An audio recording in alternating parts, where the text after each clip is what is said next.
Hello aspirants, looking at current affairs for 21st March. The news items picked up from the Hindu are these 9.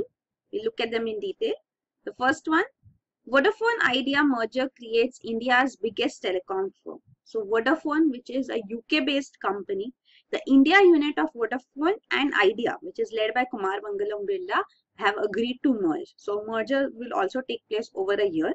So this will now replace Airtel, which is presently the market leader having the largest number of subscribers. So presently we are seeing in the telecom sector, the competition is quite stiff with the introduction of Jio by Mukesh Ambani, Reliance Jio. So this is now a change which we are seeing here. So you can see this merger. So 45.1% of the shares stakes will be with Vodafone, 26% with Birla means with Idea, and 28.9% will be held by the public. Later, in 4 years, it is said Birlas can acquire, if they want, another 9.5% from Vodafone so that both become equal stakeholders with 35.5%. So this is the merger. It will be completed by end of 2018, you can see. So then their revenue shall become 41% of the entire telecom sector in India. The customer base will also increase. You can see. The chairman of this merged entity will be Kumar Mangalam Birla. Then the next news item is green nod for neutrino project suspended. So this is regarding Indian Neutrino Observatory. So this India-based Neutrino Observatory, which has been planned to be established in Theni in Tamil Nadu, here the environment clearance is required. So this environment clearance which it has acquired is actually under category B. It has been put under the category B project. So category B projects environment impact assessment is not necessary for such projects and they can easily get environment clearance. Now the case before the National Green Tribunal is seeing that this is not a category B project but rather a category A project. So for this there are various provisions which have to be finalized, means cleared, and then only it can be given environment clearance. So that is the change. So it is asking now that green nod which you have got as category B is not valid. You have to again take a green nod with category A, categorized as A project. So this is regarding, so what is this India-based Neutrino Observatory? We have to see that too. And what is this about EIA, Environment Impact Assessment? That is also important. And of course the question, why is it not a category B and category A project? So that is shown here. You can see that this project, the area which has been selected, the project area, is actually just 4.9 kilometers away from Madhiketan Shola National Park in Kerala. So it is near the Tamil Nadu Kerala border too. So it is the Tamil Nadu Kerala border is just 1 kilometer away. So that is why it is actually under the notification by Ministry of Environment says that any project which falls within 5 kilometers of an interstate boundary or within a notified national park or a sanctuary has to be considered a category A project. So that is why this has to be put under category A. And now again it should be taking the environment clearance. Even it has been asked to get clearance from National Board of Wildlife also. So that is the order given by NGT, National Green Tribunal. This is regarding environment impact assessment. You should know category A and B. Two categories are there based on which how environment impact assessment needs to be done and how environment clearance can be sought is there. Then about India-based Neutrino Observatory. So this is a neutrino observatory which will be built underground. So it is an underground laboratory which will be built, and this will be a non-accelerator based high energy laboratory where nuclear physics research will be undertaken. So these neutrinos, what are they? For that you need to know about standard model of particle physics. So this standard model is very important to understand the neutrinos. So you can see the project includes this underground laboratory and of course the associated surface facilities too at Theni in Tamil Nadu. And then this will be an ion calorimeter detector for studying neutrinos. And there's a center which will be established, National Center for High Energy Physics at Madurai. Neutrinos, you can see these are fundamental particles. So understanding the neutrino particles, just refer to the standard model video which is there of 12th January. I'll provide the link. So this is regarding neutrinos too. So they are considered to be massless or having very little mass here. So studying these particles is important to understand the composition, the universe, the space as such. So that is why these are studied. A question is that why this neutrino observatory is underground. So the reason is that neutrinos are actually present abundantly all around us. So neutrino, as the name also suggests, they have neutral charge, no charge. So the thing is that if there is a neutrino observatory over ground, then it will have so many neutrinos which it has to detect that it will be overburdened. So an underground neutrino observatory is built for that reason. And neutrinos can pass through the ground, underground too. So they can pass through all rocks, debris, everything. It can pass through and reach till the depths too. So understanding neutrinos and being able to utilize them for various applications are the key here. So understanding the universe too about neutrinos, about giving them, because neutrinos as they travel, of course they change, as it's speaking here about various flavors too. So they change flavors here. So understanding them and how they change flavors, it can be understood about whether, about various types of neutrinos and what's going on regarding even nuclear proliferation. It can be understood about where nuclear weapons are being used or developed, or nuclear reactions which are taking place. It all can be understood through a studying of neutrinos. So that is the key here. They can be used as they can travel through anything without reacting. So that is why they can also be used for as data carriers. So communication can be revolutionized with using neutrinos. So a study on these particles and understanding them is important. Understanding even the universe through them is important. Neutrinos are said to be second most abundant fundamental particles, second to photons which make up light. So that is the significance of neutrinos and these observatories being established. The next is Ganga Yamuna termed living persons. So this is regarding Uttarakhand High Court judgment, which has said that Ganga and Yamuna are to be given the status of living persons. So this has happened here on 20th March in India. On 15th March, just a few days back, New Zealand river Wanganui became the first in the world to be granted legal human status. We have discussed this on that day. So that is why now this in India also such a step being taken is important. So this was a PIL before the Uttarakhand High Court, on which it gave this order that Ganga, Yamuna, all its tributaries and streams are to be declared as legal persons. So they have a status of legal person with all the corresponding rights, duties and liabilities. Also parents for the rivers have also been declared. So the Uttarakhand High Court says that the director of Namami Gange program, so this has been initiated by the present government in 2015. This plus the Uttarakhand Chief Secretary, the Advocate General of Uttarakhand. So these three will serve as the parents for the rivers. So they have to be protected, conserved and preserved. So that is why this status has been given to them of a living person. So this is regarding Namami Gange program. So projects has been launched in phases now. The first phase going on. So a fund, Clean Ganga Fund, has also been established for this. Even we have discussed earlier too that it was a consortium of 7 IITs who have prepared this Ganga River Basin Management Plan. So this is a long-term vision for cleaning Ganga under Namami Gange. You can see development of ghats, beautification, all this is part of this Namami Gange program. So interventions in infrastructure and non-infrastructure aspects, both are considered as part of it for cleaning river Ganga. Then the next news item is circular worries medical institutions. So the Finance Ministry has sent a circular to all centrally funded autonomous institutions asking them to generate 30% of the additional financial impact which will be felt because of the implementation of 7th Pay Commission's recommendations. So this 7th Pay Commission has increased the salaries. Pay hikes have been brought in for all government employees. So of course, because of this, financial impact will be there on every institution, every organization. So 30% of this should be taken care of by them. How would they take care of it is again a question. So the institutes here, especially the health related institutes, they say that they cannot do this without burdening patients. So this is the response which they have given in writing to the Finance Ministry too. So this will impact nearly 600 autonomous bodies in the country, many major hospitals including AIIMS, JIPMER, NIMHANS, and also Kendriya Vidyalayas, Navodaya Vidyalayas, schools, hospitals, all these institutions would be affected. But they say worst affected are hospitals where they have to hike the patient's user charges. So that's it.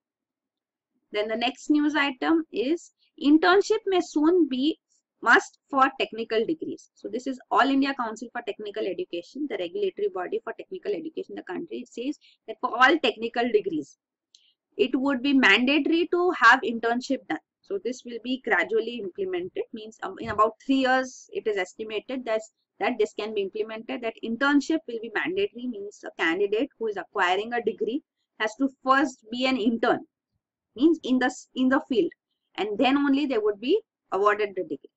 So initially it would be facilitated, then it is the candidate's responsibility to get internship. So this is there. So this will make them industry ready. That's what it's understood to be as. So it will give them hands-on skills and experience of the work environment in the industry, so that it's not just academic theoretical, but also they have practical experience as well. So this is the plan.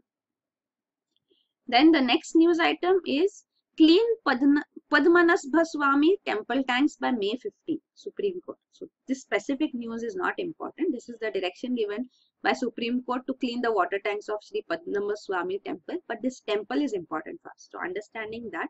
So this temple is located in Thiruvananthapuram in Kerala. So this name Thiruvananthapuram also comes from this. This temple, the deity here is Anantha Shayanam. So Anantha here is that which comes here, Thiruvananthapuram. So the principal deity here is Vishnu. So this is there, Vishnu is there in Anantha Shayanam posture. So that's why this name Anantha Shayanam. It means the eternal yogic sleep on the serpent, Adisheshan. So that is the name Thiruvananthapuram and Anantha Shayanam. So this Padmanabha Swami temple is the richest Hindu temple in the world. So it has these huge treasures which are there in various underground vaults. So it has vaults. So these are even estimated worth $22 billion. So these are gold jewels here, and this is the value of the gold and jewelry, excluding even the historical value. So because of its history, the significance which it has, that is excluded. Still, it is of this much value. So that is there. It's the wealthiest institution and place of worship of any kind in the recorded history of the world. So that is there. Plus this Sri Padmanabha Swami, the tutelary deity here, as the name is given to, it's a form of Vishnu. So this is the tutelary deity of the royal family of Travancore. So these families, royal families had their own deities. So that is this Sri Padmanabha Swami, the titular Maharaja of Travancore. He is the trustee of the temple, and is called Sri Padmanabha Das, slave of Lord Padmanabha. So that is there.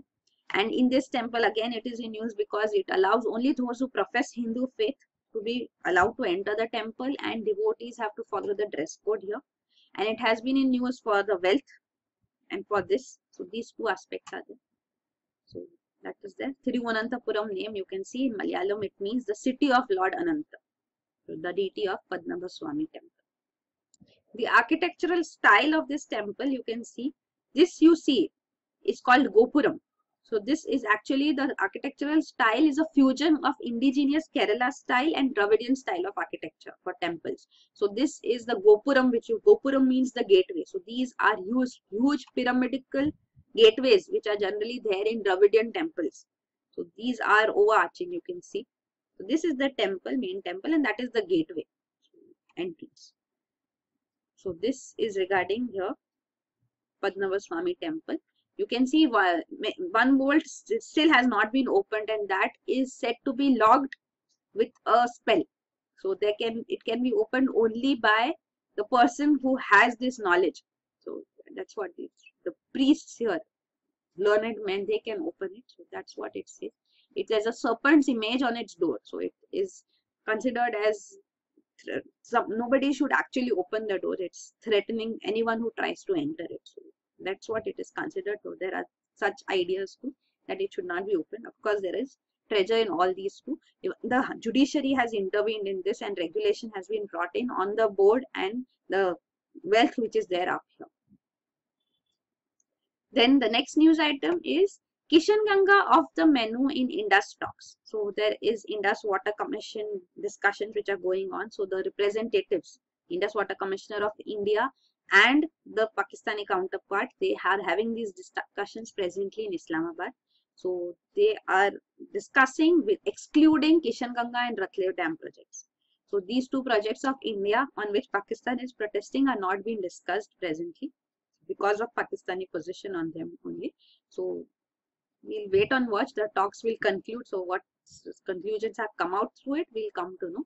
The talks have been suspended in 2015. So that is when the Pakistani commissioner had objected to Kishanganga and Ratle hydropower projects of India.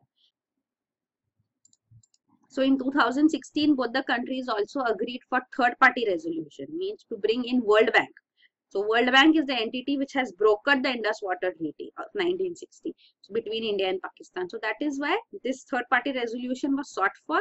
But then World Bank said that no, Pakistan and India should hold bilateral talks and resolve the dispute. So now talks are being held. The next meeting is also scheduled in Washington in April 2017 when Ratle project would also be discussed. So this Kishanganga project is on Kishanganga River, which is part of Jhelum, and another one, Ratle project, is part of Chenab River. So under Indus Water Treaty, as we know, Indus, Jhelum, Chenab are with Pakistan and Ravi, Bias, Satluj are with India. But then projects are allowed. It means some usage is allowed for the country through which they pass to. So, but then there is the specificity of it, because of which these questions are being raised by Pakistan, objections are raised on these projects. Then the next news item is Norway is the world's happiest country. So this is a report, World Happiness Report 2017, which has been brought in by UN. So United Nations come up with these annual reports in which it has listed down ranked countries. So this top slot has been presently taken by Norway. So that is there. India comes very low. But then what is important from UPSC perspective for prelims, because they generally ask you questions, various reports, and which entity brings them out. So this is United Nations, which releases this World Happiness Report. It was first published in 2012, and since then these annual reports. So this is the 5th such report published since then. So here you can see the World Happiness Report, Norway tops, and then India ranks quite low. So you can see the what is used here is GDP per capita, which is represented by blue. Then this is social support, healthy life expectancy, freedom to make life choices, generosity, perception of corruption, and then residual is for other aspects. So this is the ranking, and you can see India ranks here around 122. Right? So that is about World Happiness Report. Next, the last news item is New Delhi Kabul talks soon to boost trade. So India and Afghanistan will have talks to boost bilateral trade and investment. So Afghanistan is a landlocked country. It is also the least developed country here. So India is assisting in development of Afghanistan. And presently, this is the joint working group established on trade, commerce and investment. So this meeting will take place presently. It is going to discuss ways to use UNTIR. So this is a convention, United Nations TIR convention means International Road Transport Convention. So this convention facilitates trade and international road transport, means custom sealed vehicles and containers through transit nations should be permitted without them being generally inspected at border crossings. So this is to facilitate usage of international road as such. So Afghanistan, Pakistan have this transit trade agreement. So this can thus be used by Afghanistan, means Pakistan territory can be used by it for transit trade. Even Pakistani goods can pass through Afghanistan's territory. So this transit trade agreement is already in place. So this is what we are trying to use, that how can this be used to boost trade between India and Afghanistan through Pakistan. Presently, Pakistan, of course, does not allow transit. So that is why India depends on other countries like Iran. So in Iran also, we are building this Chabahar port. So this will help in bypassing Pakistan. So that is there. Plus, of course, it will result in more time and even costs will increase for Indian exporters. But that is the route presently available.